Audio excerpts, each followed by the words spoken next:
Hi ಎಲ್ರಿಗೂ ನಮಸ್ಕಾರ. Welcome back to my channel. ನಾನು ನಿಮ್ಮ ರಮ್ಯ ನವೀನ್. ಎಲ್ಲರೂ ಹೇಗಿದ್ದೀರಾ? ಐ ಹೋಪ್ ಎಲ್ಲರೂ ಚೆನ್ನಾಗಿದ್ದೀರಾ ಅಂತ ಭಾವಿಸ್ತಾ. ಸೊ ನಾನು ಕೂಡ ಫೀಲಿಂಗ್ ಬೆಟರ್. ನೆನ್ನೆ ಕ್ಲಿನಿಕ್ಗೆ ಹೋಗಿ, ಸೊ ನಾನು ಲಾಸ್ಟ್ ವ್ಲಾಗ್ ನೋಡಿರೋರು ಗೊತ್ತಿರುತ್ತೆ. ಸೊ ತುಂಬ ಸುಸ್ತಾಗ್ಬಿಟ್ಟಿದೆ, ಹುಷಾರು ತಪ್ಪಿಟ್ಟಿದೆ. ಆ್ಯಂಡ್ ಕ್ಲಿನಿಕ್ಗೆ ಹೋಗಿ ಇಂಜೆಕ್ಷನ್ಸು ಮತ್ತು ಡ್ರಿಪ್ಸ್ ಎಲ್ಲ ಹಾಕ್ಸ್ಕೊಂಡು ಬಂದಮೇಲೆ ಮೆಡಿಸನ್ ಎಲ್ಲ ತೊಗೊಂಡೆ, ಟ್ಯಾಬ್ಲೆಟ್ಸ್ ಎಲ್ಲ. So feeling better. ಸೊ ನಮಗೇನಾದರೂ ಆಗುತ್ತೆ ಅಂತ ಅಂದಾಗ ಜಾಸ್ತಿ ಇವತ್ತು ಮಲ್ಕೊಳ್ಳೋದಕ್ಕಾಗಲ್ಲ, ಎದ್ದು ಕೆಲಸ ಮಾಡಬೇಕು, ಅಷ್ಟೊಂದು ಕೆಲಸಗಳಿದೆ ಅನಿಸುತ್ತೆ. ಇವತ್ತು ಸ್ವಲ್ಪ ಬೆಟರ್ ಅನಿಸ್ತಿರೋದ್ರಿಂದ ನಾನು ಕೂಡ ಎದ್ದೆ. ಈಗ ಟೈಮ್ ಬಂದು 7 ಆಗಿದೆ. ಇವಾಗ ಅಥರ್ವ ಸ್ಕೂಲ್ಗೆ ಹೋಗೋದ್ರಿಂದ ಬ್ರೇಕ್ಫಾಸ್ಟ್ ರೆಡಿ ಮಾಡಬೇಕು. ಅದ್ರ ಜೊತೆಗೆ ಮನೆ ಯಾವ ರೇಂಜಿಗೆ ಮೆಸ್ಸಿ ಆಗಿದೆ ಅಂದರೆ ಏನೂ ಮಾಡಿಲ್ಲ. ಸೊ ಫುಲ್ಲು ಎಲ್ಲ ಅಲ್ಲಲ್ಲೇ ಇದೆ. ಮತ್ತು ಮುಂದೆ ಬಾಗಿಲಿಗೆ ನೀರು ಹಾಕಬೇಕು. ತುಂಬ ಕೆಲಸಗಳಿದೆ. ಇವತ್ತು ಕ್ಲೀನಿಂಗ್ ಮಾಡೋ ಕೆಲಸ ಇದೆ. ಅದ್ರ ಜೊತೆಗೆ ಇವತ್ತು ಶೂಟ್ ಕೂಡ ಇದೆ, ಹೊರಗಡೆ ಹೋಗಬೇಕು. ನೋಡೋಣ ಎಷ್ಟು ಬೇಗ ಆಗುತ್ತೋ ಅಷ್ಟು ಬೇಗ ಕೆಲಸಗಳನ್ನ ಮುಗಿಸ್ಬಿಟ್ಟು ಹೊರಗಡೆ ಹೋಗೋಣ ಅಂತ ಅಂದ್ಕೊಂಡಿದ್ದೀನಿ. ಮತ್ತು ಈಗ ಮುಂದೆ ಪಾರ್ಕಿಂಗ್ ಏರಿಯಾನ ತೊಳೆದು ರಂಗೋಲಿ ಹಾಕಬೇಕು. ಮಳೆ ಏನು ಬರ್ತಾ ಇಲ್ಲ, ಬಿಸಿಲಿದೆ. ಇವತ್ತು ಸ್ವಲ್ಪ ಚೆನ್ನಾಗಿ ಬಿಸಿಲು ಬಂದಿದೆ. ಆ್ಯಂಡ್ ಫ್ರೆಂಡ್ಸ್, ನಾನು ಲಾಸ್ಟ್ ಉರುಳಿನ ತೋರಿಸಿದೆ ಅಲ್ಲ, ಒಂದು ವಿಲೇಜ್ ಡೆಕೋರ್ ಅನ್ನೋ ಪೇಜಿಂದ ತರಿಸಿದೆ ಅಂತ ಅಂದ್ಬಿಟ್ಟು, ಅದಕ್ಕೆ ಫ್ಲವರ್ ಎಲ್ಲ, ನೀರು ಮತ್ತು ಫ್ಲವರ್ ಎಲ್ಲ ಹಾಕ್ಬಿಟ್ಟು ಇಟ್ಟಿದ್ದೀನಿ. ಈಗ ಅದು ಫ್ಲವರ್ ಚೇಂಜ್ ಮಾಡಬೇಕು. ಸೊ ಅದು ನೀರಲ್ಲಿ ಸ್ವಲ್ಪ ಫ್ರೆಶ್ ಆಗಿ ಅಂತ ಅನಿಸ್ತದೆ. ಬಟ್ ಇವತ್ತು ಬೇಡ, ಬೇರೆ ಹೂಗಳು ಹಾಕ್ಬಿಟ್ಟು ಬೇರೆ ಥರ ಹಾಕೋಣ ಅಂತ ಅಂದ್ಕೊಂಡಿದ್ದೀನಿ. ಇದ್ರ ಬಗ್ಗೆ ಹೇಳ್ತೀನಿ ನಾನು. ಇದೇನೆ ಫ್ರೆಂಡ್ಸ್, ಉರುಳಿ ಅಂತ ಹೇಳಿದ್ನಲ್ಲ, ಇದನ್ನ ನಾನು ವಿಲೇಜ್ ಡೆಕೋರ್ ಅಂತ ಇನ್ಸ್ಟಾಗ್ರಾಮಲ್ಲಿ ಪೇಜ್ ಇದೆ. ಇದು ತರಿಸಿದ್ದೆ ನೋಡಿ, ನಾನು ಮಡ್ ಪಾಟ್ ತರಿಸಿದ್ನಲ್ಲ, ಈ ಸಮ್ಮರಲ್ಲಿ ನೀರು ಕುಡಿಯೋದಕ್ಕೆ, ಮಡಕೆ ನೀರು ಕುಡಿದ್ರೆ ಒಳ್ಳೇದು ಅಂತ ಅಂದ್ಬಿಟ್ಟು. ಸೊ ಅದೇ ಪೇಜಿಂದ ಆಯ್ತಾ. ಇದು ಟೆರಕೋಟದಿಂದ ಆಗಿರೋಂಥದ್ದು. ಡಿಸೈನ್ ಎಲ್ಲ ನೋಡಿ ಎಷ್ಟು ಚೆನ್ನಾಗಿದೆ. ಸೈಜು ತುಂಬ ದೊಡ್ಡದು ಬರಲ್ಲ, ಒಂದು ಸ್ಮಾಲ್ ಸೈಜನ್ನೇ ಇದು, ಮೀಡಿಯಂ ಅಂತಾನೆ ಹೇಳ್ಬೋದು. ಇದನ್ನ ಮನೆದು ಮೇನ್ ಎಂಟ್ರೆನ್ಸ್ ಇರುತ್ತಲ್ವಾ, ಎಂಟ್ರೆನ್ಸ್ ಹೊಸ್ಲತ್ರ ಇಟ್ರೆ ತುಂಬಾ ಒಳ್ಳೇದು ಅಂತ ಹೇಳ್ತಾರೆ. ರೀಸನ್ ಏನಂತ ಅಂದ್ರೆ, ಈಗ ಮನೆ ಯಾರಾದ್ರೂ ಮನೆಗೆ ಬಂದಾಗ ಫಸ್ಟ್ ಅವ್ರ ದೃಷ್ಟಿ ಮನೆ ಮೇಲೆ ಹೋಗುತ್ತಲ್ವಾ. ಇಫ್ ಇನ್ ಕೇಸ್ ನಾವೇನಾದ್ರೂ ಇದನ್ನ ಹೊಸ್ಲತ್ರ ಇಡೋದ್ರಿಂದ ಅವ್ರ ದೃಷ್ಟಿ ಏನಾಗುತ್ತೆ, ಈ ಉರುಳಿ ಮೇಲೆ ಬೀಳುತ್ತೆ. ಸೊ ಯಾವ್ದೇ ತರ ಇಫ್ ಇನ್ ಕೇಸ್ ಅದು ಕೆಟ್ಟ ದೃಷ್ಟಿ ಆಗಿದ್ರೆ ಅದು ಮನೆ ಮೇಲೆ ಬೀಳಲ್ಲ, ಇದನ್ನ ಫಸ್ಟ್ ನೋಡಿದಾಗ ಇದ್ರ ಮೇಲೆ ಬೀಳುತ್ತೆ ಅಂತ ಒಂದು ನಂಬಿಕೆ ಇದೆ. ಅದ್ರ ಜೊತೆಗೆ ಇದನ್ನ ಇಡೋದಿಕ್ಕೆ ಈ ಈಶಾನ್ಯ ದಿಕ್ಕಲ್ಲಿ ಇಡಬೇಕು, ಇಟ್ರೆ ಒಳ್ಳೇದು ಅಂತ ಹೇಳ್ತಾರೆ. ಸೊ ಮನೆಗೆ ಆರ್ಥಿಕವಾಗಿ ಅಂದ್ರೆ ಹಣಕಾಸಿನ ವಿಚಾರವಾಗಿ ಒಳ್ಳೇದಾಗುತ್ತೆ, ಮತ್ತೆ ಮನೆಗೆ ದೃಷ್ಟಿ ಆಗಲ್ಲ. ಇನ್ನೊಂದು, ಇದೆರಡನ್ನು ಬಿಟ್ಬಿಡಿ, ಮನೆಗೆ ಎಷ್ಟು ಡೆಕೋರೇಟಿವ್ ಆಗಿ ಕಾಣುತ್ತೆ. ಇದನ್ನ ನಾವು ಇಲ್ಲಿ ಹೊಸ್ಲತ್ರ ಈ ಇಲ್ಲಾದ್ರೂ ಇಡ್ಬೋದು, ಅಥವಾ ದೇವ್ರ ಮನೆಯಲ್ಲೂ ಕೂಡ, ಪೂಜಾ ರೂಮಲ್ಲೂ ಕೂಡ ನಾವು ಇದನ್ನ ಇಡ್ಬೋದು, ಚೆನ್ನಾಗಿ ಕಾಣುತ್ತೆ. ಆಮೇಲೆ ಲಿವಿಂಗ್ ಏರಿಯಾದಲ್ಲೂ ಕೂಡ ಇರ್ಬೋದು. ನಮ್ಮ ಮನೇಲಿ ಪ್ರಾಬ್ಲಮ್ ಏನ್ ಗೊತ್ತಾ, ನಮ್ಮ ಅಥರ್ವ ಮುಟ್ಟೋದಿಲ್ಲ. ಅವ್ನ್ ಹೆಂಗೆ ಅಂದ್ರೆ, ಇವಾಗ ಅಂತಲ್ಲ, ಒಂದ್ ಚಿಕ್ಕದ್ರಿಂದನೂ ಅಷ್ಟೇ ಬೇಡದಿರೋ ಕೆಲ್ಸಗಳು. ಇಷ್ಟೊತ್ತು ನಮ್ಮನೆ ಗೋಡೆಗಳು ಯಾವ ರೇಂಜಿಗೆ ಏನ್ ಕತೆ ಆಗಿರ್ಬೇಕು. ಬೇರೆ ಮಕ್ಳೆಲ್ಲ ಹಂಗ್ ಬರೀತವೆ ಗೋಡೆ ಮೇಲೆ ಸಿಕ್ಕದಂಗೆ, ಕೆಲವು ಮಕ್ಳು. ಇವ್ನ್ ಹಂಗಲ್ಲ, ಅಥರ್ವ ಬೇಡ ಅಂತ ಒಂದೇ ಒಂದಿನ ಹೇಳಿದ್ರೆ ಮುಗ್ದೋಯ್ತು.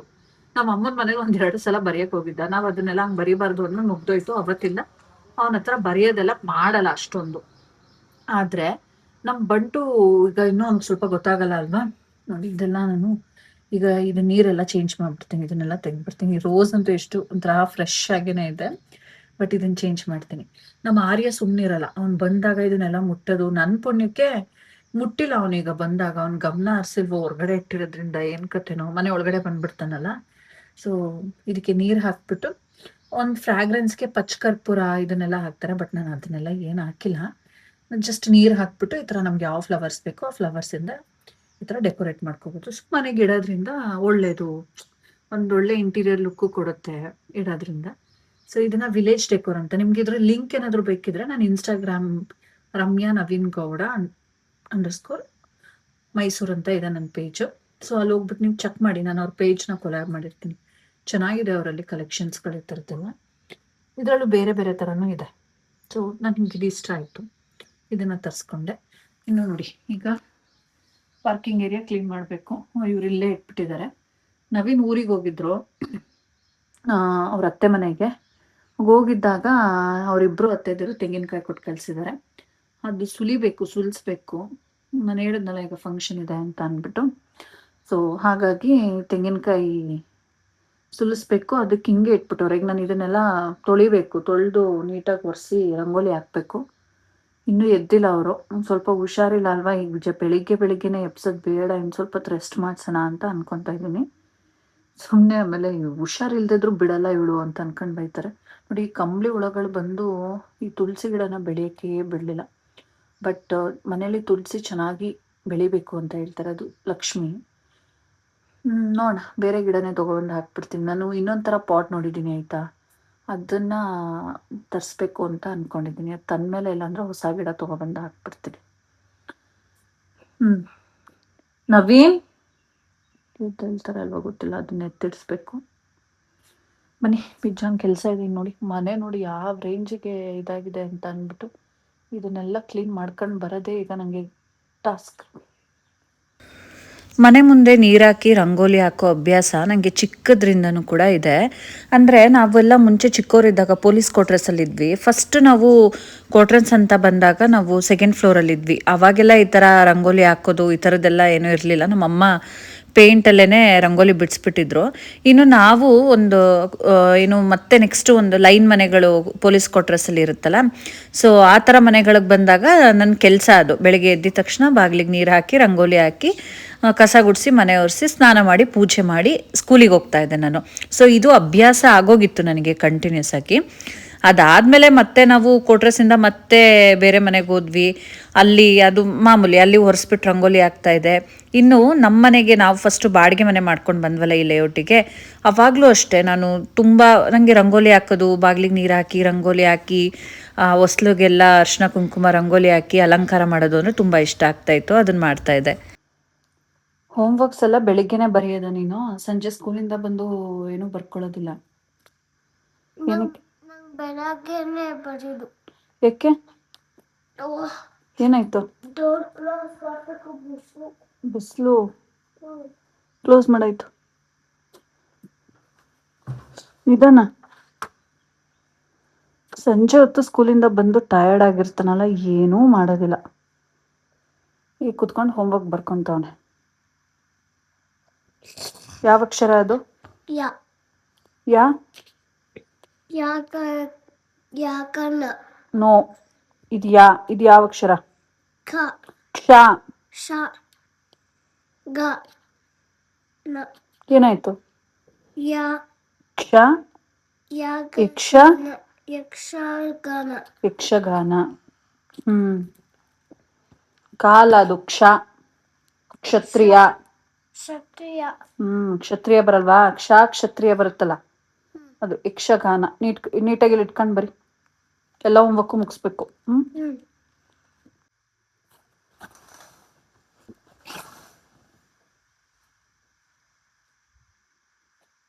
ಓಕೆ, ಇನ್ನೂ ಆರಾಮಿಲ್ವಾ?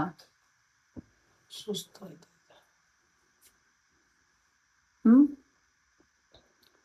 ನಾನು ಎಷ್ಟು ಎನರ್ಜೆಟಿಕ್ ಆಗಿ ಎಷ್ಟೆಲ್ಲ ಕೆಲಸ ಮಾಡಿದೆ ಗೊತ್ತಾ ಇದ್ದು. ನಾನು ಇದಾಕಬೇಕಿತ್ತು, ಒಂದೇ ಇಂಜೆಕ್ಷನ್ ಆಗಿಲ್ಲ, ಹುಷಾರಾಗಿಲ್ಲ.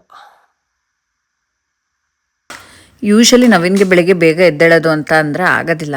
ಸೊ ಆಮೇಲೆ ನಾನು ಬಿಸಿನೀರು ಕಾಯಿಸ್ಕೊಟ್ಟೆ, ಕುಡಿದ್ರು. ಎದ್ದು ಬಂದು ವಾಷಿಂಗ್ ಮಿಷಿನ್ಗೆ ಸ್ವಲ್ಪ ಬಟ್ಟೆಗಳು ಹಾಕೋದಿತ್ತು. ಅದಲ್ಲದೆ ಕೈಯಲ್ಲಿ ವಾಶ್ ಮಾಡ್ಕೊಳ್ಳೋದು ಒಂದೆರಡು ಬಕೆಟ್ ಬಟ್ಟೆಗಳಿದೆ. ಸೊ ಅವ್ರು ವಾಷಿಂಗ್ ಮಿಷಿನ್ಗೆ ಬಟ್ಟೆ ಹಾಕಿ ಬಂದರು. ನಾನು ಅಷ್ಟರಲ್ಲಿ ಕಸ ಗುಡಿಸಿ ಮನೆ ಒರೆಸ್ಬಿಡೋಣ ಅಂತ ಅಂದ್ಬಿಟ್ಟು ಕ್ಲೀನ್ ಮಾಡ್ಕೊತಾ ಇದ್ದೀನಿ. ಇನ್ನು ರಂಗೋಲಿ ವಿಷಯ ಹೇಳ್ತಾ ಇದೆ. ಚಿಕ್ಕದ್ರಲ್ಲಿ ಇದ್ದಾಗ ಅಲ್ಲಿ ರಂಗೋಲಿ ಬಿಡ್ತಿದ್ದೆ, ಹಿಂಗೆ ಮಾಡ್ತಿದ್ದೆ, ಹಂಗೆ ಮಾಡ್ತಿದ್ದೆ ಅಂತ. ಈ ಬಾಡಿಗೆ ಮನೆಯಲ್ಲಿ ಇದ್ದಷ್ಟು ದಿನವೂ ಚೆನ್ನಾಗಿ ರಂಗೋಲಿಗಳು ಹಾಕಿದ್ದೀನಿ, ಬಾಗಿಲು ತೊಳೆದಿದ್ದೀನಿ, ಅಲಂಕಾರ ಮಾಡೋದು. ಬಟ್ ಸ್ವಂತ ಮನೆಗೆ ಬಂದಾದ್ಮೇಲೆ ಏನಾಗ್ಬಿಡ್ತು ಅಂದರೆ, ಮೇಡ್ ಬಂದ್ರಲ್ಲ, ಅವರು ಬೆಳಿಗ್ಗೆ ಬಂದಿದ ತಕ್ಷಣ ಬಾಗಿಲಿಗೆ ನೀರು ಹಾಕಿ ರಂಗೋಲಿ ಹಾಕಿ ಇದನ್ನೆಲ್ಲ ಮಾಡ್ತಾಯಿದ್ರು. ಇನ್ನು ನನ್ನ ಕೆಲಸ ಅದು ಇದು ಬ್ಯುಸಿ ಅನ್ನೋ, ನಮ್ಮ ಮೈಂಡ್ ಫ್ರೀಯಾಗಿರಬೇಕು, ಆವಾಗ ಏನು ಬೇಕಾದರೂ ಮಾಡೋಣ ಅನಿಸುತ್ತೆ. ಬೇರೆ ಬೇರೆ ಟೆನ್ಷನ್ಗಳಿದ್ದಾಗ ಇದ್ರ ಮೇಲೆಲ್ಲ ಕಾನ್ಸಂಟ್ರೇಟ್ ಮಾಡೋಕ್ಕೆ ಆಗ್ತಾಯಿರಲಿಲ್ಲ. ಫ್ರೆಂಡ್ಸ್ ನೋಡಿ, ಮನೆಯೆಲ್ಲ ಕ್ಲೀನ್ ಆಯಿತು. ಈಗ ಒಂಥರ ಖುಷಿ ಆಗುತ್ತೆ. ಮನೆ ಕ್ಲೀನಾಗಿದ್ದರೆ ಒಂಥರ ಸ್ಯಾಟಿಸ್ಫ್ಯಾಕ್ಷನು. ಸೊ ಹೊಸ್ಲಿಗೂ ಎಲ್ಲ ರಂಗೋಲಿ ಎಲ್ಲ ಹಾಕಿ ಮನೆಯೂ ಎಲ್ಲ ಗುಡಿಸಿ ಒರೆಸಿದ್ದಾಯಿತು. ಆ್ಯಂಡ್ ಈ ಸ್ಯಾರಿನ ನಾನು ನಾಳೆ ದೇವಸ್ಥಾನಕ್ಕೆ ಹೋಗಬೇಕು ಅಂತ ಅಂದ್ಕೊಂಡಿದ್ದೀವಿ. ಹಾಗಾಗಿ ಇದನ್ನು ವೇರ್ ಮಾಡೋಣ ಅಂತ ಅಂದ್ಕೊಂಡಿದ್ದೀನಿ. ಸೊ ವಾಶ್ ಮಾಡಿಬಿಡೋಣ, ಹಾಗೆ ನೀರಿಗೆ ಹಾಕ್ಬಿಟ್ಟು. ಇದನ್ನು ಜಸ್ಟ್ ನಾನು ಕೊಲ್ಯಾಬ್ರೇಷನ್ ಮಾಡಲಿಕ್ಕೆ ಅಂದ್ಬಿಟ್ಟು ಒಂದು ರೀಲ್ ಮಾಡೋದಕ್ಕೆ ಅಂತ ಉಟ್ಕೊಂಡಿದ್ದು, ಇನ್ನೆಲ್ಲೋ ಹಾಕ್ಕೊಂಡು ಹೋಗೇ ಇಲ್ಲ. ಸೊ ಇದನ್ನು ಒಂದ್ಸಲ ವಾಶ್ ಮಾಡಿಕೊಂಡು ನಾಳೆ ದೇವಸ್ಥಾನಕ್ಕೆ ಹಾಕ್ಕೊಂಡು ಹೋಗೋಣ ಅಂತ ಅಂದ್ಕೊಂಡಿದ್ದೀನಿ. ಈಗ ಸ್ನಾನಕ್ಕೆ ಹೋಗಬೇಕು. ಅದಕ್ಕಿಂತ ಮುಂಚೆ ಸ್ವಲ್ಪ ಕೈಯಲ್ಲಿ ವಾಶ್ ಮಾಡುವಂಥ ಬಟ್ಟೆಗಳಿದೆ, ಒಂಚೂರು ಪಾತ್ರೆಗಳಿದೆ. ಅದನ್ನು ತೊಳೆದ್ಬಿಟ್ಟು ಒಟ್ಟಿಗೆ ಈ ಕೆಲಸ ಮುಗಿಸ್ಬಿಟ್ರೆ ಇನ್ನು ನನ್ನ ಕೆಲಸ ಬೇರೆ ಏನಿದೆ ಅದನ್ನು ಮಾಡ್ಕೊಬೋದು. ಸೊ ಹಾಗಾಗಿ ಇದನ್ನು ವಾಶ್ ಮಾಡ್ಕೊಂಡು ಬರ್ತೀನಿ ಈಗ. ಆರ್ಯ ಏನ್ ಮಾಡ್ತಾ ಇದೀಯಾ? ಅಮ್ಮ ತಿಂಡಿಗೆ ಅಲ್ಲೇ ಬರೋಕ್ಕೆ ಹೇಳಿದ್ರು ಅಂತ ಅಂದ್ಬಿಟ್ಟು ಇವ್ರು ಅಲ್ಲಿಗೆ ಕರ್ಕೊಂಡೋಗಿದ್ರು. ಸೊ ನಮ್ಮ ಆರ್ಯ ನೋಡಿ ಹೆಂಗೆ ಆಟ ಆಡ್ತಾ ಇದ್ದಾನೆ ಅಂತ, ಡ್ಯಾನ್ಸ್ ಎಲ್ಲ ಮಾಡ್ತಾನೆ. ಅವ್ನಿಗೆ ಹೆಂಗೆ ಅಂತ ಅಂದರೆ ಫುಲ್ಲು, ಅದು ನಾನು ಸುಮಾರು ಸಲ ಶೇರ್ ಮಾಡಿದ್ದೀನಿ, 2ನೇ ಮಕ್ಕಳು ತುಂಬ ಫಾಸ್ಟ್ ಇರ್ತಾರೆ ಅಂತ ಅಂದ್ಬಿಟ್ಟು. ಈ ನನ್ನ ಮಗ ಅಂತೂ ಸಿಕ್ಕಾಪಟ್ಟೆ ಕ್ಲೆವರು. ಜೊತೆಗೆ ನೋಡಿ ಅಣ್ಣಂಗೆ ಬಾಕ್ಸ್ ಹಾಕ್ಸ್ಕೊಬಾ ಅಂತ ಅಂದ ತಕ್ಷಣ ತೊಗೊಂಡೋಗಿದ್ದಾನೆ. ತೊಗೊಂಡೋಗ್ಬಿಟ್ಟು ಈಗ ಅಲ್ಲಿ ಶೆಲ್ಫ್ ಮೇಲೆ ಇಡ್ತಾ ಇದ್ದಾನೆ, ಅಣ್ಣಂಗೆ ಬಾಕ್ಸ್ಗೆ ಹಾಕ್ಕೊಡಿ ಅಂತ ಅಂದ್ಬಿಟ್ಟು. ನಮ್ಮಮ್ಮ ನೀರು ದೋಸೆ ಮಾಡೋದಕ್ಕೆ ಅಂತ ಅಂದ್ಬಿಟ್ಟು ಅಕ್ಕಿ ರುಬ್ತಾ ಇದ್ದಾರೆ. ಅವ್ನು ಖುಷಿ, ಅಥರ್ವ ನೋಡಿದ್ರೆ ಅವ್ನು ಖುಷಿ. ಅವ್ನು ಸ್ಕೂಲಿಂದ ಬಂದಿದ ತಕ್ಷಣ ಇವನೇ ಹೋಗ್ಬಿಟ್ಟು ಅವ್ನ ಬ್ಯಾಗು, ಲಂಚ್ ಬ್ಯಾಗ್ ಎಲ್ಲ ಇಸ್ಕೊಂಬರೋದು, ಅವ್ನ ಶೂ ಬಿಚ್ಚೋದಕ್ಕೆ ಹೋಗೋದು. ಅವ್ನ ಶೂಸ್ನ ಬಿಚ್ಚಿಬಿಟ್ಟು ಇವ್ನು ಹಾಕ್ಕೊಳಕ್ಕೆ ಹೋಗ್ತಾನೆ. ಅವ್ನು ಬಿಚ್ಚೋದೇನಕ್ಕೆ ಅಂತಂದರೆ ಇವ್ನು ಹಾಕ್ಕೊಳ್ಳೋದಕ್ಕೆ. ಸೊ ಒಂಥರ ಖುಷಿಯಾಗುತ್ತೆ. ಇವಾಗ ಆರ್ಯ ದೊಡ್ಡವನಾಗ್ತಾ ಇದ್ದಾನೆ, ಮತ್ತು ನಾವು ಹೇಳಿದಕ್ಕೆಲ್ಲ ರೆಸ್ಪಾಂಡ್ ಮಾಡ್ತಾನೆ, ಮಾತಾಡ್ತಾನೆ, ಮುತ್ಕೊಡು ಅಂದರೆ ಕೊಡ್ತಾನೆ, ನಾವು ಹೇಳಿದ್ದನ್ನೆಲ್ಲ ಮಾಡ್ತಾನೆ. ಹಾಗಾಗಿ ಒಂಥರ ಅವ್ನ ಬೆಳವಣಿಗೆ ನೋಡೋಕೆ ಖುಷಿಯಾಗುತ್ತೆ. ಹಾಗೆ ವಾಷಿಂಗ್ ಮಿಷಿನ್ಗೆ ಬಟ್ಟೆ ಹಾಕೋಗಿದ್ರಲ್ಲ, ವಾಶ್ ಆಗ್ತಾಯಿತ್ತು. ಇನ್ನು ಸೋನೆ ಮಳೆ ಕೂಡ ಬರ್ತಾಯಿತ್ತು. ಈ ಸಲ ಮಳೆ ಅಂತೂ ತುಂಬ ಕಮ್ಮಿ ಇದೆ. ಬಟ್ ಈ ಆಷಾಢ ಶುರು ಆದಮೇಲೆ ಸಣ್ಣ ಪುಟ್ಟ ಮಳೆ ಹನಿ ಆಗ್ತಾ ಇದೆ ಅಷ್ಟೇ. ನಾನಿನ್ನು ಹ್ಯಾಂಡ್ ವಾಶ್ ಮಾಡೋ ಬಟ್ಟೆಗಳಿತ್ತಲ್ಲ ಅದನ್ನೆಲ್ಲ ಈಗ ಹಾಕ್ಕೊಂಡು ವಾಶ್ ಮಾಡ್ತಾಯಿದ್ದೀನಿ. ನನಗೆ ಜಾಸ್ತಿ ಹೊತ್ತು ನಿಂತ್ಕೊಂಡು ಪಾತ್ರೆ ತೊಳೆಯೋದ್ರಿಂದ ಅಥವಾ ಈ ಥರ ಬಗ್ಗಿ ಕೆಲಸ ಮಾಡೋದ್ರಿಂದ ಏನಾಗ್ಬಿಡುತ್ತೆ ಅಂದರೆ ಬ್ಯಾಕ್ ಪೇನ್ ಸ್ಟಾರ್ಟ್ ಆಗಿಬಿಡುತ್ತೆ. ಹಾಗಾಗಿ ಈ ಥರ ಕೆಲಸಗಳು ಏನೇ ಇದ್ರೂ ನವೀನ್ ಮಾಡಿಕೊಟ್ಬಿಡ್ತಾಯಿದ್ರು ನನಗೆ. ಬಟ್ ಈಗ ಅವ್ರಿಗೂ ಹುಷಾರಿರ್ಲಿಲ್ವಲ್ಲ, ನಾನು ಅವ್ರಿಗೇನು ತೊಂದರೆ ಕೊಡೋದು ಅಂತ ಅಂದ್ಬಿಟ್ಟು ನಾನೇ ಕೆಲಸಗಳನ್ನ ಮಾಡ್ಕೊತಾ ಇದ್ದೀನಿ. ಇನ್ನು ಇದು ಕೂಡ ವಾಶ್ ಆಯಿತು. ಫ್ರೆಂಡ್ಸ್, ಈಗ ಕೆಲಸಗಳೆಲ್ಲ ಮುಗೀತು. ನಾನು ಇನ್ನೂ ಸ್ನಾನಕ್ಕೆ ಹೋಗಬೇಕು. ನವೀನ್ ತಿಂಡಿ ಹೆಂಗಿದೆ? ನೀವು ಹುಳಿ ಜಿಂಕ ಮುಂಚೆ ತಿಂತಾ ಇರ್ಲಿಲ್ಲ ಅನ್ಸುತ್ತೆ ಅಲ್ವಾ? ಇಲ್ಲ, ತಿಂತಾ ಇದ್ದೆ. ತಿಂತಾ ಇದ್ರಾ? ಬಟ್ ಇಷ್ಟಪಟ್ಟು ತಿಂತಾ ಇರ್ಲಿಲ್ಲ ನೀವು.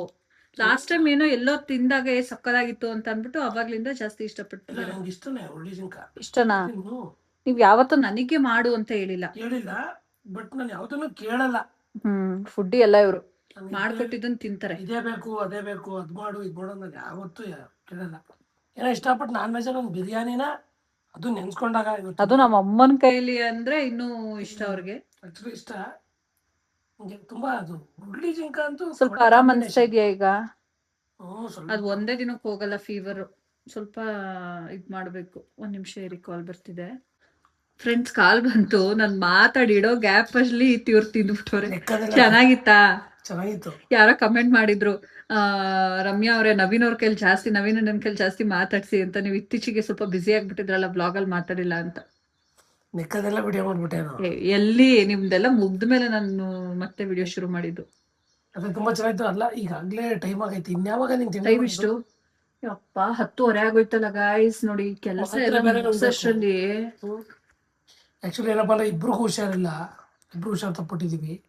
ಆದ್ರೆ ಅದ್ ಏನೋ ಗೊತ್ತಿಲ್ಲ ನವೀನ್, ನೀನ್ ಅಬ್ಸರ್ವ್ ಮಾಡಿದ್ಯಾ? ಹಿಂಗ್ ಹೋಗ್ಬಿಟ್ಟು ಇಂಜೆಕ್ಷನ್ ಹಾಕ್ಸ್ಕೊಂಡಿರ್ತೀನಲ್ಲ, ಅದ್ರ ಮಾರನೇ ಬೆಳಗ್ಗೆ ಫುಲ್ ನಾನು ಆಕ್ಟಿವ್ ಆಗ್ಬಿಟ್ಟಿರ್ತೀನಿ. ಅದು ಇದೆಲ್ಲ ಇಂಜೆಕ್ಷನ್ ಎಲ್ಲ ಹೋಗಿರುತ್ತಲ್ಲ, ಸ್ವಲ್ಪ ಶಕ್ತಿ ಬರುತ್ತೆ. ಆದ್ರೆ ಜಾಸ್ತಿ ಟಯರ್ಡ್ ಆಗ್ಬಾರ್ದು, ಮತ್ತೆ ಸುಸ್ತಾಗ್ಬಿಡುತ್ತೆ. ಬಟ್ ಏನ್ ಮಾಡ್ಲಾ, ಇವತ್ತು ಕೆಲ್ಸಗಳಂಗಿತ್ತು. ಅಲ್ಲ, ಅಷ್ಟೊಂದು ಕೆಲಸ ಮಾಡಿದ್ದೀರ. ನಾನು ಕಮಲಾಗ್ ನಾನು ಹೆಂಡತಿಗೆ ನಾನು ಹೆಲ್ಪ್ ಮಾಡ್ತೀನಿ. ನೋಡಿ, ನಂಗೆ ನಿಜವಾಗ್ಲೂ ಇವತ್ತು ಎಷ್ಟು ಸ್ಯಾಟಿಸ್ಫ್ಯಾಕ್ಷನ್ ಅನ್ಸ್ತಾ ಇದೆ ಅಂದ್ರೆ, ನವೀನ್ ಅನ್ನಿಸ್ತಿಲ್ವಾ ನಿನ್ಗೆ ಮನೆ ಇವಾಗ ಎಷ್ಟು ನೀಟಾಗಿ ಕಾಣ್ತೈತೆ ಅಂತ? ಕೆಲಸ ನೀನೇ ಮಾಡಿ ಮುಗಿಸ್ಬಿಟ್ಟಿದ್ಯಾ? ಮಾಡಿ ಮುಗಿಸಿದೀನಿ. ಜೊತೆಗೆ ನಾವೇ ಮನೆ ಕ್ಲೀನ್ ಮಾಡಿದಾಗ ಎಷ್ಟು ನೀಟ್ ಅಂತ ಅನ್ಸುತ್ತೆ ತಾನೆ? ಕೈಯಲ್ಲಿ ಹೋಗ್ದಾಗ ಬಟ್ಟೆಗಳನ್ನ ಹೋಗ್ದಾಗ ಅದು ಎಲ್ಲ ವಾಶ್ ಮಾಡಿದ್ದಾಯ್ತು. ಬನ್ನಿ ಗಾಯ್ಸ್, ತೋರಿಸ್ತೀನಿ. ಎಲ್ಲ ಒಣಗಾಕ್ಬಿಟ್ಟಿದ್ದೀನಿ ಆಲ್ರೆಡಿ. ಆ ಸೀರೆ ಎಲ್ಲ ಹಾಕೊಂಡು ಹೋಗೋದನ್ನೆಲ್ಲ ವಾಶ್ ಮಾಡಿ ಹಾಕ್ಬೇಕಿತ್ತು ಅಂತ ಹೇಳಿದ್ನಲ್ಲ, ಅದು ಡ್ರೆಸ್ಗಳು ಕಲರ್ ಹೋಗ್ಬಿಡುತ್ತೆ. ಕಾಟನ್ ಡ್ರೆಸ್ ಫಸ್ಟ್ ವಾಶ್ ಮಾಡಿದಾಗ ಕಲರ್ ಹೋಗ್ಬಿಡುತ್ತೆ. ಈ ಕಾಟನ್ ಡ್ರೆಸ್ಗಳು ಫಸ್ಟ್ ಟೈಮ್ ವಾಶ್ ಮಾಡ್ತೀವಲ್ಲ, ಆಗ ಕಲರ್ ಹೋಗುತ್ತೆ. ಹಾಗಾಗಿ ನಾನು ಹ್ಯಾಂಡ್ ವಾಶ್ ಮಾಡ್ಬಿಡ್ತೀನಿ, ಮಿಷಿನ್ಗೆ ಹಾಕೋದಿಕ್ಕೆ ಹೋಗಲ್ಲ. ಸುಮ್ಮನೆ ಒಂದಕ್ಕೊಂದು ಸ್ಪ್ರೆಡ್ ಆಗುತ್ತೆ ಅಂತ. ಸಿಂಕಲ್ ಪಾತ್ರೆ ಇತ್ತಲ್ಲ, ನೀವೇ ತೊಳ್ದ್ಬಿಟ್ರಾ? ನಾನು ಹಿಂದೆ ಬಟ್ಟೆ ಒಣಗಾಕ್ತಾ ಇದೆ. ಆ ಗ್ಯಾಪಲ್ಲಿ ಇವ್ರು ಬಂದು, ಜಾಸ್ತಿ ಏನಿರ್ಲಿಲ್ಲ. ಇಲ್ಲಿ ನೆನ್ನೆ ಎಲ್ಲ ನಾನು ಕರೆಕ್ಟಾಗಿ ಎದ್ದೇ ಇಲ್ಲ ಅಂತ ಹೇಳಿದ್ನಲ್ಲ, ಅಡುಗೆ ಎಲ್ಲ ಕರೆಕ್ಟಾಗಿ ಮಾಡೇ ಇರ್ಲಿಲ್ಲ. ಒಂದ್ 4 ಪಾತ್ರೆ ಇತ್ತು, ಅದನ್ನ ಇವರೇ ತೊಳ್ದು ಹಾಕಿದ್ದಾರೆ. ಇವರು ಇರ್ಲಿಲ್ಲ. ನಿನ್ನೆ ಹೇಳಿದ್ನಲ್ಲ, KR ನಗರ ಹೋಗಿದ್ರು. ಅಲ್ಲಿ ಅವ್ರ ಅತ್ತೆ ಮನೆ, ಮಾವನ್ ಮನೆ ಹೋಗಿದ್ರು, ಸೋದರ ಮಾವನ್ ಮನೆ. ಫ್ರೆಂಡ್ಸ್, ನಾನು ಹೇಳ್ದೆ ಅಲ್ವಾ, ಈಗ ನಾನು ರೀಸೆಂಟ್ ಆಗಿ ಒಂದು ಫಂಕ್ಷನ್ ಮಾಡ್ಬೇಕು ಅಂತ ಅಂದ್ಬಿಟ್ಟು. ಹೇಳಿ ನವೀನ್, ಅದೇನು ಅಂತ. ತಟ್ಟೆ ಇಟ್ಬಿಟ್ಟು ಬನ್ನಿ ಫಸ್ಟ್. ಸೊ ಏನಪ್ಪಾ ಅಂತ ಅಂದ್ರೆ ಭಾನುವಾರ ನಾನು ವಿಶೇಷ. ಲಾಸ್ಟ್ ಟೈಮ್ ಹೇಳಿದ್ದೆ ಅಲ್ವಾ ಫ್ರೆಂಡ್ಸ್, ಒಂದು ಡೇಟ್ ಹಾಕ್ಸ್ಕೊಂಡ್ ಬರಕ್ ಹೋಗ್ತಾ ಇದೀವಿ ಅಂತ ಅನ್ಬಿಟ್ಟು, ಅದಾದ್ಮೇಲೆ ನಮ್ ಪ್ಲಾನ್ ಏನೇನೋ ಆಗೋಯ್ತು. ಹಾಗಾಗಿ ನಾವು ಅವ್ರು ಡೇಟ್ ಹಾಕ್ಸ್ಕೊಂಡ್ ಬಂದಿದ್ದ ಡೇಟಲ್ಲಿ ನಾವು ಮಾಡಕ್ಕೆ ಆಗಿರ್ಲಿಲ್ಲ. ಇವಾಗ ಈ ಕಮ್ಮಿಂಗ್ ಸಂಡೇ ನಾವು ಮಾಡ್ತಾ ಇದೀವಿ. ಅದೇನಂದ್ರೆ ಪ್ರಿಯಾಪಟ್ಟಣದ ಮುಂದೆ ಒಂದು ಹರಕೆ ಇತ್ತು, ಅದನ್ನ ತೀರಿಸ್ತಾ ಇದೀವಿ. ಸೊ ಯಾವಾಗ ಅದು ಅರ್ಕೆ 2024 2 ಇಯರ್ಸ್ ಏನಾಗ್ಬಿಡ್ತು ಅಂದ್ರೆ, ನಾನ್ ಕನ್ಸೀವ್ ಆಗ್ಬಿಟ್ಟೆ. ಕನ್ಸೀವ್ ಆಗಿದ್ದಾಗ ಈ ತರ ಮರಿ ಎಲ್ಲ ಹೊಡೆದು ಇದನ್ ಕೊಡ್ಬಾರ್ದು, ಬಲಿ ಕೊಡ್ಬಾರ್ದು ಅಂತ ಇತ್ತು. ಆಮೇಲೆ ನಾದಿಯ ದೊಡ್ಡವನ್ನ ಮಾಡೋದ್ರಲ್ಲೇ ಅರ್ಧ ಕಾಲ ಕಳ್ದ್ಬಿಟ್ಟು ಆಮೇಲೆ ಇನ್ನೂ ಎಷ್ಟು ದಿನ ಇಟ್ಕೊಳ್ಳೋದು. ಈಗ್ಲೂ ಹೋದ್ ತಿಂಗಳು ಮಾಡ್ಬೇಕು ಅನ್ಕೊಂಡು ಹೋದ್ ತಿಂಗಳು ಆಗ್ಲಿಲ್ಲ. ಅದು ಬೇರೆ ಬೇರೆ ಏನಾದ್ರೂ ಒಂದ್ ಬರ್ತಾ ಇರುತ್ತೆ. ಈಗ ಜಸ್ಟ್ ಒಂದ್ 2 days ಅಲ್ಲಿ ನಾವು ಪ್ರಿಪೇರ್ ಮಾಡ್ಕೊಂಡು ಇಲ್ಲ ಆಗಿದಾಗೋಗ್ಲಿ ಮಾಡೇ ಏನು ಮಾಡ್ಕೊಂಡಿಲ್ಲ, ಡಿಸೈಡ್ ಆದ್ವಿ ಅಷ್ಟೇ. ನಿನ್ನೆಯಿಂದ ಪ್ರಿಪರೇಷನ್ ಸ್ಟಾರ್ಟ್ ನಿನ್ನೆ ಹೋದ್ವಿ. ಮರಿ ಮೇನ್ ಆಗಿ ಬೇಕಾಗಿರೋದು ಮರಿ, ಒಂದ್ ಚೆನ್ನಾಗಿರೋ ಮರಿ ತಗೋಬೇಕಲ್ಲ. ಆಗ ಹೋದೆ. ಅಲ್ಲೇ ಆಕ್ಚುಲಿ ಚುಂಚನಕಟ್ಟೆಗೆ ಹೋಗೋ ಪ್ಲಾನ್ ಇತ್ತು. ಚುಂಚನಕಟ್ಟೆ ಜಾತ್ರೆ ಇತ್ತು, ಅಲ್ಲ ಸಂತೆ ಇತ್ತು ಅಂದ್ಬಿಟ್ಟು ನಮ್ಮ ದೊಡ್ಡಪ್ಪನ ಮಗ ಕರೆದಿದ್ದ. ಸೊ ನಾನೇನ್ ಮಾಡಿದೆ, ಆಮೇಲೆ ನಮ್ಮ ಮಾವ ಫೋನ್ ಮಾಡಿದೆ, ನಮ್ಮ ಮಾವನ ಮಗಂಗೆ, ಯಾವ್ದಾರು ಮರಿ ಇದೆಯಾ ನಿಂಗೆ ಗೊತ್ತಿರೋ ಅಂದ್ಬಿಟ್ಟು. ಆಗ ನಮ್ಮ ಮನೇಲೇ ಇದೆ ಅಂದಾಗ ಏನಾಯ್ತು, ಆಯ್ತು ಹಂಗಾರೆ ನೋಡೋಣ ಅಂದ್ಬಿಟ್ಟು ನಮ್ಮ ಮಾವನ ಮನೇಲೆ ಇತ್ತು, ಚೆನ್ನಾಗಿರೋದೇ ಸಿಕ್ತು. ತಗೊಂಡ್ರು. ಆ ಸಂತೆಗೆ ಹೋಗೋ ಪ್ಲಾನ್ ಕ್ಯಾನ್ಸಲ್ ಆಯ್ತು. ನಮ್ಮ ಸೋದರ ಮಾವನ ಮನೇಲೆ ತಗೊಂಡೆ. ಆಮೇಲೆ ಚಿಕನ್ ನಮ್ಮ ಮಾವನ ಮಗಂದೇ ಅಂಗಡಿ ಇದೆ, ಅವನಿಗೇನೆ ಚಿಕನ್ಗೂ ಹೇಳಾಯ್ತು. ಅದಾದ್ಮೇಲೆ ಇನ್ನೇನು ಅಲ್ಲೇ ತಿಂಡಿ ಗಿಂಡಿ ಭಟ್ರಿಗೂ ಎಲ್ಲ ನೆನ್ನೆ ಹೇಳಾಯ್ತು. ಅದಾದ್ಮೇಲೆ ನಮ್ಗೆ ಅಲ್ಲಿ ಪಿರಿಯಾಪಟ್ಟಣ ದೇವಸ್ಥಾನದಲ್ಲಿ ಮಸನಿಕಮ್ಮ ಅಲ್ಲೇನೆ ನಮ್ಗೆ ಚೌಟ್ರಿ ಫಂಕ್ಷನ್ ಹಾಲ್ಗಳು ಸಿಗುತ್ತಲ್ಲ, ಅಂದ್ರೆ ನಮ್ ಬಹಳ ಬಾಮೈದ ಅಂತ ಇವ್ರು ಯಾಕೆ ಹೇಳ್ತಾರೆ ಅಂದ್ರೆ, ಅವನು ನಮ್ ಫ್ಯಾನ್ ಆಯ್ತಾ. ಟಿಕ್ ಟಾಕ್ ಇಂದ ಅವ್ನ್ ನಮ್ ವಿಡಿಯೋಸ್ ನೋಡ್ಕೊಂಡು ನಮ್ನ ಹುಡ್ಕೊಂಡು ಊರ್ಗೆಲ್ಲ ಹೋಗಿದ್ದ, ನಮ್ ನೇಟಿವ್ ಬರ್ತಾರೆ. ಹಾಗಾಗಿ ಅವ್ನ್ ನಮ್ನ ಅಕ್ಕ ಬಾವ ಅಂತಾನೆ ಕರೀತಾನೆ. ಸೊ ಇವ್ರು ಏನ್ ಕಾರಣ ಇದೆ ಅವ್ನಿಗೂ ಆಯ್ತಾ, ಅದಕ್ಕೆ ಅವನು ಅಷ್ಟು ಇಷ್ಟಪಡ್ತಾನೆ ನಮ್ನ. ಇತ್ತೀಚೆಗೆ ಅವನು ಬಿಸಿ ಫೋನ್ ಮಾಡಿದ್ರೆ ಭಾವ ಅಂತಾನೆ ಮಾತಾಡ್ಸೋದು, ಅಕ್ಕ ಭಾವ ಅಂತ. ಅವನಿಗೆ ಹೇಳಿದ್ವಿ, ಅವ್ರು ಯಾವ ಊರು, ಅಪ್ಟೂರು, ಅಲ್ಲೇ ನಿಯರ್. ಸೊ ಕಂಡ್ರೆ ಅವ್ನ್ಗೆ ಬಹಳ ಪ್ರೀತಿ. ಅವ್ನ್ಗೆ ಅವತ್ತೇನ್ ಪ್ರೀತಿ ಇತ್ತು ಇವತ್ತಿನವರೆಗೂ ಅವ್ನು ಅದೇ ಪ್ರೀತಿ. ಅವ್ನಿಗೆ ನಾವ್ ಹೇಳಿದ್ವಿ, ಈ ತರ ಅಲ್ಲಿ ಯಾವ್ದಾದ್ರು ಒಂದ್ ಫಂಕ್ಷನ್ ಅಲ್ಲಿ ನೋಡ್ಬಿಟ್ಟು ಕಾಲ್ ಮಾಡು ಚೆನ್ನಾಗಿರೋದು ಅಂತ ಅನ್ಬಿಟ್ಟು ಅವ್ನಲ್ಲೇ ಎಲ್ಲ ಹೇಳ್ಬಿಟ್ಟು ನಮ್ಗೆ ಕಾಲ್ ಮಾಡ್ದ. ನಾವ್ ಅಡ್ವಾನ್ಸ್ ಪೇ ಮಾಡಿದ್ವಿ, ಅದು ಬುಕ್ಕಿಂಗ್ ಆಯ್ತು. ಇನ್ನು ಭಟ್ರು KR ನಗರದಲ್ಲೇ ನಮ್ಮ ಇವ್ರಿದಾರಲ್ಲ, ಇವ್ರ ಮಾವನ್ ಮಗ ಇದಾನಲ್ಲ ಪ್ರವೀಣ, ಅವನ್ಗೇನೆ ಹೇಳಿದ್ರು ಯಾರು ಇದ್ರೆ ಹೇಳಪ್ಪ ಅಂತ. ಸೊ ಅವ್ರದ್ದು ಅವನೇ ಆರ್ಡರ್ ಕೊಡಿಸ್ದ. ಇನ್ನು ಇವ್ರ ಮಾವನ್ ಮನೇಲೆ ಇದನ್ನು ತಗೊಂಡ್ ಬಂದ್ರು. ಹಾಗೆ ನಾನು ಹೇಳಿದ್ನಲ್ಲ ಬೆಳಿಗ್ಗೆ ತೆಂಗಿನಕಾಯಿ ಕೊಟ್ಟು ಕಳ್ಸಿದಾರೆ ಅತ್ತೆ ಅಂತ. ಸೊ ಅಲ್ಲಿ ತೋಟ ಇದೆ ಅವ್ರದ್ದು, ಹಾಗಾಗಿ ಹೀಗೆ ಫಂಕ್ಷನ್ ಮಾಡ್ತಿದ್ಯಲ್ಲ ತಗೊಂಡೋಗು ಅಂತ ಇಬ್ರು ಅತ್ತೆದಿರೋ ಕೊಟ್ಟು ಕಳ್ಸಿದ್ರಂತೆ. ಈ ಸೋದರತ್ತೆ ಮಾವ ಈ ಸಂಬಂಧಗಳು ಹೆಂಗಲ್ವಾ ಅದು. ಚಿಕ್ಕದ್ರಿಂದ ನಮ್ಮನ್ನ ನಾವು ಬೆಳೆದಿದ್ದೆಲ್ಲ ಆ ಮನೇಲೆ. ನಮ್ ಬಾಲ್ಯ ನಮಗ್ ಯಾವ ತರ ಎಕ್ಸ್ಪೀರಿಯನ್ಸ್ ಅಂದ್ರೆ, ಈ ರಜೆಗಳಲ್ಲಿ ನಾವ್ ಹೋದಾಗ ನಮ್ನ ಅಷ್ಟೇ ಚೆನ್ನಾಗಿ ನಮ್ಮ ಮೈಸೂರಲ್ಲಿ ಇದಾರಲ್ಲ, ಈಗೇನಂದ್ರೆ ಈಗ ನಮ್ಮ ಅಥರ್ವ ಆರ್ಯ ಹೆಂಗೆ ರಮ್ಯ ಅವ್ರ ಅಮ್ಮನ ಮನೇಲಿ ಬೆಳಿತಾರೆ, ಹಂಗೆ ಮಾವ ಅನ್ನೋದು ಅಲ್ಲಿ ಬರುತ್ತಲ್ಲ, ಹಂಗೆ ಅದು ನಮ್ಮ ಅಜ್ಜಿ ಮನೆ. ಅದು ನಮ್ಮನ್ನೆಲ್ಲ ಸಾಕಿದ್ದು ಬೆಳೆಸಿದೆಲ್ಲ ಅವರೇನೆ ಚಿಕ್ಕದ್ರಿಂದ. ಅಪ್ ಟು ನಾವೊಂದು ಹೈಸ್ಕೂಲ್ ಬರೋವರೆಗೂ ನಾವೆಲ್ಲ ಅಲ್ಲೇ ಇದ್ದಿದ್ದು. ನಂಗೂ ಅಷ್ಟೇ ನೆನಪಾಗುತ್ತೆ. ನಮಗೆ ಬೇಸಿಗೆ ರಜೆ ಬಂದ್ಬಿಟ್ರೆ ನಾವು ಊರ್ಗ್ ಹೋಗ್ಬಿಡ್ತಾ ಇದ್ವಿ. ನಮ್ ಸೋದರತೆ ಒಬ್ರು ಬರ್ತಾರೆ ನೋಡಿ, ಅವ್ರ ಮನೆಗೆ ಹೋಗ್ತಾ ಇದ್ವಿ. ಅವರೇ ನಮ್ನ ಅಜ್ಜಿ ಮತ್ತೆ ಅವ್ರು ನೋಡ್ಕೊತಾ ಇದ್ರು. ಇನ್ ಇಲ್ಲಿ ಮೈಸೂರಲ್ಲಿ ಇನ್ನೊಬ್ರು ಅತ್ತೆ ಇದಾರೆ ಹೆಬ್ಬಾಳದಲ್ಲಿ, ಅಲ್ಲೂ ಅಷ್ಟೇ ಅವರು ಅಲ್ಲಿಗೆ ಹೋಗ್ತಾ ಇದ್ವಿ. ಅಲ್ಲ ಮತ್ತೆ ಮಕ್ಳು ನನ್ ಕಸಿನ್ಸ್ ಎಲ್ಲ ಸಿಗ್ತಾ ಇದ್ರಲ್ಲ, ಅವಾಗ ಹೋಗ್ತಾ ಇದ್ವಿ. ಅದೊಂಥರ ಚಂದ ಅದು. ಅದನ್ನೆಲ್ಲ ಆಯ್ತು. ಇನ್ನು ಪ್ರಿಪ್ರೇಷನ್ ಈ ತರ ನಡೀತಾ ಇದೆ. ಭಟ್ರು ಲಿಸ್ಟ್ ಕಳ್ಸಿದ್ದಾರೆ. ಈಗ RMCಗೆ ಹೋಗ್ಬಿಟ್ಟು ಅದು ದಿನಸಿ ಎಲ್ಲ ಏನ್ ಬೇಕು ಅದನ್ನೆಲ್ಲ ತಗೊಂಡ್ ಬರ್ಬೇಕು, ಬರ್ಕೊಂಡ್ಬಿಡ್ಬೇಕು. ಅವ್ರು ಆಕ್ಚುಲಿ ಏನ್ ಗೊತ್ತಾ, ದೊಡ್ಡ ಫಂಕ್ಷನ್ಗೆ ಲಿಸ್ಟ್ ಹಾಕಿರ್ತಾರಲ್ಲ, ಅದ್ರಲ್ಲಿ ನಮಗ್ ಬೇಕಾಗಿರೋದು ಮಾತ್ರ ಬ್ಲೂ ಪೆನ್ ಅಲ್ಲಿ ಬರ್ದಿದ್ದಾರೆ. ಅದನ್ನ ಬರ್ಕೊಂಡ್ಬಿಡ್ಬೇಕು. ನಾನೀಗ ನಾನ್ ಫ್ರೆಶ್ ಅಪ್ ಆಗೋದಿಕ್ ಹೋಗ್ತೀನಿ. ಹೋಗ್ಬಿಟ್ಟು ಬಂದು ನಾನು ಪೂಜೆ ಮಾಡಿನೇ ತಿಂಡಿ ಮಾಡೋದೀಗ. ಈ ತರ ಕಳ್ಸಿದ್ದಾರೆ. ಪೆನ್ ಅಲ್ಲಿ ಬರ್ದಿದ್ರಲ್ಲ ಅದ್ ಮಾತ್ರ, ಅದನ್ನ ನಾವು ಬರ್ಕೊಂಡ್ಬಿಟ್ರೆ. ಸೊ ಕಾಲ ಇವಾಗ ಮಸನಿಕಮ್ಮನ್ ಬಗ್ಗೆ ನಾನ್ ಎಷ್ಟೊಂದ್ಸಲ ಹೇಳಿದೀನಿ. ಕೆಲವ್ರಿಗೆ ನನ್ ವಿಡಿಯೋಸ್ ನೋಡೋದಕ್ಕೆ ಬೋರಿಂಗ್ ಅನ್ಸ್ಬೋದು, ಯಾಕಂದ್ರೆ ನಾನು ಆಧ್ಯಾತ್ಮಿಕವಾಗಿ ಈ ಸ್ಪಿರಿಚುಯಾಲಿಟಿ, ಈ ಡಿವೋಷನ್ ಅನ್ನೋದು ನನ್ನ ವ್ಲಾಗ್ ಅಲ್ಲಿ ಜಾಸ್ತಿ ಇರುತ್ತೆ. ಪೂಜೆ ಮಾಡೋದು, ದೇವಸ್ಥಾನಗಳಿಗೆ ಹೋಗೋದು, ಅದು ಕೆಲವ್ರಿಗೆ ಬೋರಿಂಗ್ ಅಂತ ಅನ್ಸ್ಬೋದು.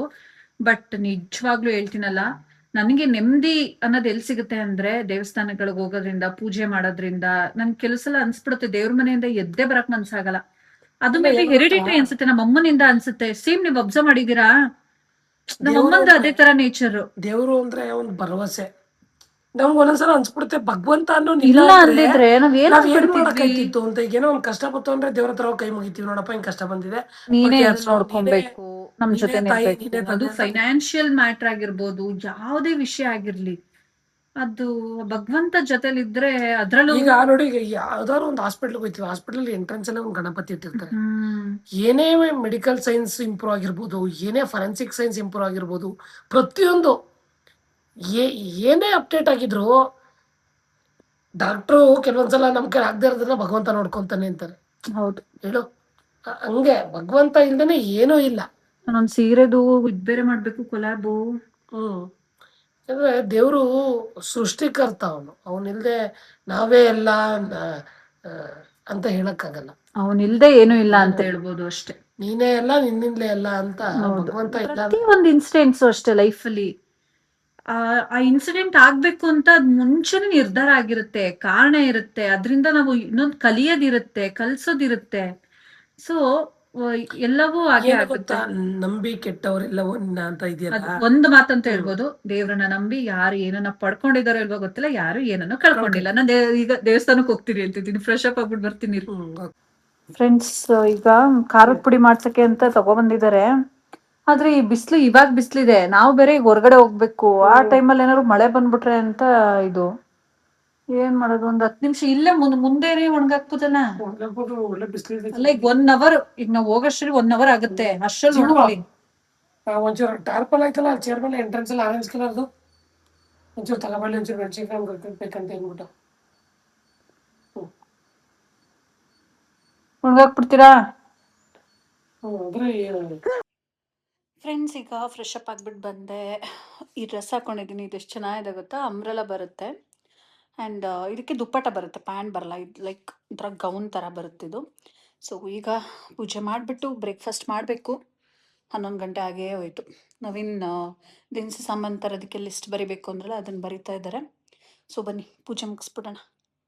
ನೆನ್ನೆ ಹುಷಾರಿಲ್ಲ ಅಂತ ಅಂದ್ಬಿಟ್ಟು ಉಪ್ಪನ್ನ ಕರಗಿಸ್ಬೇಕು ಅಂತ ಕರಗಿಸ್ದೆ ಅಷ್ಟೇ. ಬಟ್ ಹೂವೆಲ್ಲ ತೆಗೆದು ಪೂಜೆ ಮಾಡೋದಕ್ಕೆಲ್ಲ ನನಗೆ ಪೇಷನ್ಸೇ ಇರಲಿಲ್ಲ, ಅಂದರೆ ಎನರ್ಜಿನೇ ಇರಲಿಲ್ಲ. ಸೊ ಹಾಗಾಗಿ ಉಪ್ಪು ತೆಗೆದು ಕರಗಿಸ್ಬಿಟ್ಟು ದೀಪ ಹಚ್ಬಿಟ್ಟು ಹಾಗೆ ಗಂಧದ ಕಡ್ಡಿ ಬೆಳಗಿದ್ದೆ. ಈಗ ಈ ಹೂಗಳನ್ನೆಲ್ಲ ತೆಗೆದುಬಿಟ್ಟು ಇವತ್ತು ಸಿಂಪಲಾಗಿ ಒಂದೊಂದು ಹೂ ಇಟ್ಬಿಟ್ಟು ಪೂಜೆ ಮಾಡ್ತೀನಿ. ಯಾಕಂದರೆ ಮತ್ತೆ ನಾಳೆ ಉಪ್ಪಿನ ದೀಪ ಹಚ್ಬೇಕಾಗಿರೋದ್ರಿಂದ ನಾನು ಫುಲ್ ಜಾಸ್ತಿ ಹೂವೆಲ್ಲ ಮುಟ್ಸೋದಿಲ್ಲ. ಹಾಗಾಗಿ ಸಿಂಪಲಾಗಿ ಒಂದೊಂದು ಹೂವು ಇಟ್ಟು ಈಗ ಪೂಜೆ ಮುಗಿಸ್ಬಿಡ್ತೀನಿ. ಎದ್ದೇಳಕ್ಕೆ ಆಗಿರಲಿಲ್ಲ ನಿನ್ನೆ, ಹಾಗಾಗಿ ನಾನು ಹೂ ಕೂಡ ಚೇಂಜ್ ಮಾಡೋಕ್ಕಾಗಿರಲಿಲ್ಲ. ಅದೇನೋ ಗೊತ್ತಿಲ್ಲ, ಈ ಥರ ಇಂಜೆಕ್ಷನ್ ಎಲ್ಲ ಹಾಕಿಸ್ಕೊಂಡು ಬಂದಿದ್ದು ನೆಕ್ಸ್ಟ್ ಡೇ ಇಷ್ಟೊಂದು ಹೆಂಗೆ ಎನರ್ಜಿ ಬಂದುಬಿಡುತ್ತೆ, ಆ್ಯಕ್ಟಿವ್ ಆಗಿಬಿಡ್ತೀನಿ ಅಂತ ಗೊತ್ತಿಲ್ಲ. ಇವತ್ತು ಸಿಕ್ಕಾಪಟ್ಟೆ ಕೆಲಸಗಳು ಮಾಡಿದೆ. ಆ್ಯಂಡ್ ಈಗ ದೀಪ ಹಚ್ಚೋದಕ್ಕೆಲ್ಲ ರೆಡಿ ಮಾಡಿಕೊಂಡು ದೀಪ ಹಚ್ತಾ ಇದ್ದೀನಿ.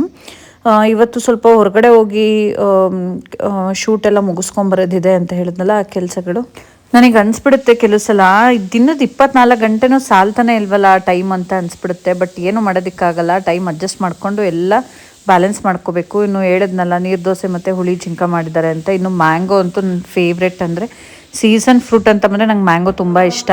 ಹಾಗಾಗಿ ನವೀನ್ ಏನು ಮಾಡ್ತಾರೆ ಅಂತ ಅಂದರೆ ಅವಾಗವಾಗ ತೊಗೊಂಡು ಬರ್ತಾನೆ ಇರ್ತಾರೆ, ನಾನು ತಿಂತಾನೆ ಇರ್ತೀನಿ. ಸೊ ಈಗ ನಾನು ಕೂಡ ಬ್ರೇಕ್ಫಾಸ್ಟ್ ಮಾಡ್ತಾಯಿದ್ದೀನಿ. ಇದನ್ನು ಮುಗಿಸಿ ಈಗ ಮೆಣಸಿನ್ಕಾಯಿ ಎಲ್ಲ ತೊಗೊಂಡು ಬಂದಿರೋದನ್ನೆಲ್ಲ ನವೀನ್ ಒಣಗಾಕಿದ್ರು. ಸೊ ಅದು ಎಲ್ಲಿ ಮಳೆ ಬಂದುಬಿಡುತ್ತೆ ಅನ್ನೋದು ಬೇರೆ ಟೆನ್ಷನ್ನು. ಬಟ್ ಏನೂ ಮಾಡೋದಕ್ಕಾಗಲ್ಲ, ನಮಗೆ ಜಾಸ್ತಿ ಟೈಮ್ ಇಲ್ಲ, ಒಣಗಿಸ್ಕೊಳ್ಳೇಬೇಕು. ಬಟ್ ಇವತ್ತು ಸ್ವಲ್ಪ ಚೆನ್ನಾಗಿ ಬಿಸಿಲಿದ್ರಿಂದ ಒಣಗ್ತಿದೆ. ಸೊ ಹೊರಗಡೆ ಒಂದು ಶೂಟ್ ಇದೆ, ಅದನ್ನ ಮುಗಿಸ್ಕೊಂಡು ಬರೋಣ ಅಂತ ಅಂದ್ಬಿಟ್ಟು ಹೋಗ್ತಾ ಇದೀವಿ. ಅಲ್ಲ, ಮಹಾಲಕ್ಷ್ಮಿ ಸ್ವೀಟ್ ಕೊಡಿಸ್ತೀನಿ ಅಂತ ಅನ್ಕೊಂಡು ಯಾವ್ದೋ ರೋಡಲ್ಲಿ ಹೋಗಿದ್ವಿ, ಇನ್ಯಾವ್ದೋ ರೋಡಲ್ಲಿ ಪೆಟ್ರೋಲ್ಗೆ ಎಷ್ಟೋ ಖರ್ಚು ಮಾಡ್ಬಿಟ್ರು ಇವರು. 800 ಮೀಟರ್ ಸುತ್ತಷ್ಟೇ, ಅದಕ್ಕೆ 1 ಕಿಲೋಮೀಟರ್ ಸುತ್ತಿನವ. ಇದೇನೆ ಹೋಮ್ ಬ್ರಾಂಚ್ ಇದು, ಅಂದ್ರೆ ಫಸ್ಟ್ ಓಪನ್ ಆಗಿದ್ದ. ಫಸ್ಟ್ ಇದೇನೆ. ಇದೇ ಖುಷಿಗೆ ಊಟ ಬಂದ್ಬಿಡ್ತೀವಿ, ಬರ್ತಿಲ್ಲ. ನಾನಿವಾಗ ನನ್ನ ಕಾರಲ್ಲೇ ಕೂತಿರ್ತೀನಿ, ತಗೋಬರ್ತೀರಾ ಅಂತ ಹೇಳೋದು. ಬಾದಾಮಿ ಮಿಲ್ಕ್ ಕುಡಿಯೋದಕ್ಕೆ ಹಿಂಗ್ ತಗೋಬರೋದಕ್ಕೆ ಇಲ್ಲಿಗೆ ತಗೋಬರ್ಲಾ?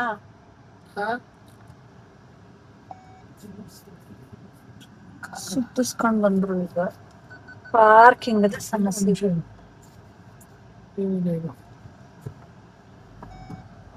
ನಿಧಾನ, ನಾನು ಇಲ್ಲೇ ಕುತ್ಕೊಬಿಡೋಣ, ಇಲ್ಲಿಗೆ ತಂದು ಕೊಡ್ತಾರೆ ಅಂತ ಯೋಚಿಸ್ತಾ ಇದ್ರೆ. ಯಾವ್ದಾದ್ರು ಸ್ವೀಟ್ಸ್ ಎಲ್ಲ ಇವಾಗ ಅಷ್ಟೊಂದು ಇಷ್ಟಪಡೋದಿಲ್ಲ, ಡಯಟು ಅದು ಇದು ಅಂತ ಅಂದ್ಕೊಂಡು. ನನಗೆ ತುಂಬ ಇಷ್ಟ ಸ್ವೀಟ್ಸು. ಆರ್ಯನ್ ಪ್ರೆಗ್ನೆನ್ಸಿಲಂತೂ ಅದು ಎಷ್ಟು kg ತಿಂದಿದ್ದೀನೋ ಗೊತ್ತಿಲ್ಲ. ಬಾದಾಮ್ ಮಿಲ್ಕ್ ತೊಗೊಂಡ್ವಿ, ಕುಡ್ದಾದ್ಮೇಲೆ ಸ್ವಲ್ಪ ತಣ್ಣಗಾಯಿತು. ಮನೆಗೆ ಬಂದೆ, ನಮ್ಮ ಆರ್ಯ ಇನ್ನೂ ನೋಡಿ ಸೀರಿಯಲ್ ಮಲ್ಕೋತಾನೆ. ಅಲ್ಲಿ ಮಲ್ಕೊಂಡಾಗ ಒಂದು 2 ಅವರ್ ಕಂಟಿನ್ಯೂಸ್ ಆಗಿ ಮಲ್ಕೊತಾನೆ. ಸೊ ಅಮ್ಮ ಸ್ನಾನಕ್ಕೆ ಹೋಗಿದ್ರು. ಅಮ್ಮ ಈಗ ಮನೆಯೆಲ್ಲ ಕ್ಲೀನ್ ಮಾಡಿ ಫ್ರೆಶ್ ಅಪ್ ಆಗಿಬಿಟ್ಟು ಬರೋಣ ಅಂತ ಅಂದ್ಬಿಟ್ಟು ಅಮ್ಮ ಇವಾಗ ಸ್ನಾನಕ್ಕೆ ಹೋಗಿದ್ರು. ಅವನು ಮಲ್ಕೊಂಡಿದ್ದ. ಫ್ರೆಂಡ್ಸ್, ಬೆಳಗ್ಗೆಯಿಂದ ಕ್ಲೀನಿಂಗು, ಶೂಟು, ಅದು ಇದು ವಿಡಿಯೋ ಇದಾಯಿತು. ಇನ್ನು ನಾಳೆ ಹೇಳಿದ್ನಲ್ಲ ಶುಕ್ರವಾರ. ಸೊ ನಮ್ಮ ಮನೆ ಕೆಲಸದವರು 1 ವಾರ ಆಯಿತು ಬಿಟ್ಟು ಹೋಗಿ. ಆವಾಗಲಿಂದ ಇಲ್ಲಿ ಮೇಲ್ಗಡೆ ಈ ಬಾಲ್ಕನಿ ಪ್ಯಾಸೇಜ್ ಏನಿದೆ ಇದು ಕ್ಲೀನ್ ಆಗೇ ಇಲ್ಲ. ಈಗ ನಾನು ಇದನ್ನೆಲ್ಲ ಕ್ಲೀನ್ ಮಾಡ್ಕೊಂಡು ಮೇಲ್ಗಡೆ ರೂಮ್ಸ್ನೆಲ್ಲ ಒರೆಸ್ಕೊಂಡು ಹೋಗ್ಬೇಕು. ಊಟ ಎಲ್ಲ ಆದಮೇಲೆ ರಾತ್ರಿ ಮನೆ ಒರೆಸ್ಕೊಳ್ಳೋದು. ಈ ಕ್ಲೀನಿಂಗ್ದೇ ಆಗ್ಬಿಟ್ಟೈತೆ. ನೀವು ಯೂಶಲಿ ನನ್ನ ವಿಡಿಯೋದಲ್ಲಿ ನಾನು ಕ್ಲೀನ್ ಮಾಡೋದೆಲ್ಲ ನೋಡ್ತಾ ಇರಲಿಲ್ಲ. ಇಲ್ಲಾಂದರೆ ಒಂದು ನವೀನ್ ಅವ್ರು ಕ್ಲೀನ್ ಮಾಡಿಬಿಡ್ತಾಯಿದ್ರು ನಾನು ಆಫೀಸು ಅದು ಇದು ಅಂತ ಹೋದಾಗ, ಇಲ್ಲ ಮೇಡ್ ಇರ್ತಾಯಿದ್ರು. ಈಗ ಮೇಡ್ ಇಲ್ಲ, ಜೊತೆಗೆ ನಾನು ಆಫೀಸ್ಗೆ ಹೋಗ್ತಿಲ್ಲ, ರಜದಲ್ಲಿದ್ದೀನಿ. ಹಾಗಾಗಿ ಕ್ಲೀನಿಂಗ್ ಬಗ್ಗೆ ನಾನು ಸ್ವಲ್ಪ ಕೇರ್ ತೊಗೋತಾ ಇದ್ದೀನಿ. ಇಲ್ಲಾಂದರೆ ನಾನು ಕ್ಲೀನಿಂಗಿಗೆ ಕೈಯೇ ಹಾಕಲ್ಲ. ಈಗ ನೋಡಿ ಎಷ್ಟು ಡಸ್ಟ್ ಇದೆ ಗೊತ್ತಾ. ನೀರು ಹಾಕಿ ಚೆನ್ನಾಗಿ ತೊಳಿಬೇಕು. ಸೊ ಕ್ಲೀನ್ ಮಾಡೋಣ. ಈಗ ಬಾಲ್ಕನಿ ಕ್ಲೀನ್ ಆಯಿತು. ಈಗ ನಾನು ನೆಕ್ಸ್ಟು ರೂಮ್ಸ್ ಏನಿದೆ ಅದನ್ನೆಲ್ಲ ಗುಡಿಸಿ ಒರೆಸ್ಕೊಂಡು ಬರಬೇಕು. ನವೀನ್ ಅವರು ಮಿಲ್ಗೆ ಹೋಗಿದ್ದಾರೆ ಖಾರದ ಪುಡಿ ಮಾಡಿಸ್ಕೊಂಬರಕ್ಕೆ. ಮೆಣಸಿನ್ಕಾಯಿ ಎಲ್ಲ ಚೆನ್ನಾಗಿ ಬಿಸಿಲು ಬಂತು, ಚೆನ್ನಾಗಿ ಧನಿಯಾ ಮತ್ತು ಮೆಣಸಿನ್ಕಾಯಿ ಎಲ್ಲ ಒಣಗಿತ್ತು. ಹಾಗಾಗಿ ಅವರು ಮಿಲ್ಗೆ ಹೋದ್ರು. ನಾನು ಅಷ್ಟರಲ್ಲಿ ಗುಡಿಸಿ ಒರೆಸ್ಬಿಡೋಣ. ಮೇಲ್ಗಡೆ ನಾನು ಒರೆಸ್ತೀನಿ, ಕೆಳಗಡೆ ನೀವು ಒರೆಸಿ ಅಂತ ಹೇಳಿದ್ದೆ. ಸೊ ಅವರು ಬಂದು ನೋಡಿ ಇಲ್ಲಿ ಮೆಣಸಿನ್ಕಾಯಿ ಇದು ಖಾರದ ಪುಡಿ ಎಲ್ಲ ಮಾಡಿಸ್ಕೊಂಡು ಬರೋದಕ್ಕೆ ನಮ್ಮಮ್ಮ ಹೇಳಿದ್ರಂತೆ ಅಲ್ಲೇ ಒಂದಾಡ್ಕೊಬಂದ್ಬಿಡಪ್ಪ, ಇಲ್ಲಿ ಮಕ್ಕಳೆಲ್ಲ ಇರ್ತಾರೆ ಅಂತ ಅಂದ್ಬಿಟ್ಟು. ಹಾಗಾಗಿ ಅಲ್ಲೇ ಅದು ಜರಡಿ ಹಿಡ್ದು ಇದು ತೊಗೊಂಡು ಬರ್ತಾಯಿದ್ದಾರೆ. ಧನಿಯಾ ಮತ್ತು ಇದು ಮೆಣಸಿನ್ಕಾಯಿ ಅಷ್ಟೇ ಅಲ್ವಾ ಇದ್ದಿದ್ದು, ಅದನ್ನು ಮಾಡಿಸ್ಕೊಂಡ್ರು. ಅದು ಸಿಂಪಲಾಗಿ ಧನಿಯಾ 1 kg ಹೇಳಿದರು, ಇದೊಂದು 2 kg ಇತ್ತು ಅಷ್ಟೇ. ಅದಾದಮೇಲೆ ಇನ್ನು ನಾವು ಯಥಾ ಪ್ರಕಾರ ಶುಕ್ರವಾರಕ್ಕೆ ಮತ್ತು ಮಂಗಳವಾರಕ್ಕೆ ಅಂದರೆ ಅದ್ರ ಹಿಂದಿನ ದಿನ ಬಂದು ಹೂ ತೊಗೊತೀವಲ್ಲ, ಆಂಟಿಗೆ ನಾವು ಹೇಳ್ಬಿಟ್ಟಿರ್ತೀವಿ ಈ ಹೂ ಬೇಕು ಅಂತ ಅಂದ್ಬಿಟ್ಟು ಅವ್ರು ತೊಗೊಬಂದು ಇಟ್ಬಿಟ್ಟಿರ್ತಾರೆ. ಸೊ ನಾವು ಕರೆಕ್ಟಾಗಿ ಅದನ್ನು ಹೋಗಿ ಕಲೆಕ್ಟ್ ಮಾಡ್ಕೊಂಬಿಡ್ತೀವಿ. ನಮಗೇನೋ ಒಂಥರ ಸಮಾಧಾನ ಅವತ್ತಿನ ದಿನ. ಈ ಮಂಗಳವಾರ ಮತ್ತು ಶುಕ್ರವಾರ ದೇವ್ರ ಪಾತ್ರೆ ಎಲ್ಲ ತೊಳೆದು ದೀಪ ಹಚ್ಚೋದಕ್ಕೆ. ಸೊ ಫ್ರೆಂಡ್ಸ್, ಇದಾಗಿತ್ತು ಇವತ್ತಿನ ವ್ಲಾಗ್. ನಾನು ಮತ್ತೆ ನೆಕ್ಸ್ಟ್ ವ್ಲಾಗಲ್ಲಿ ಸಿಗ್ತೀನಿ. Thank you.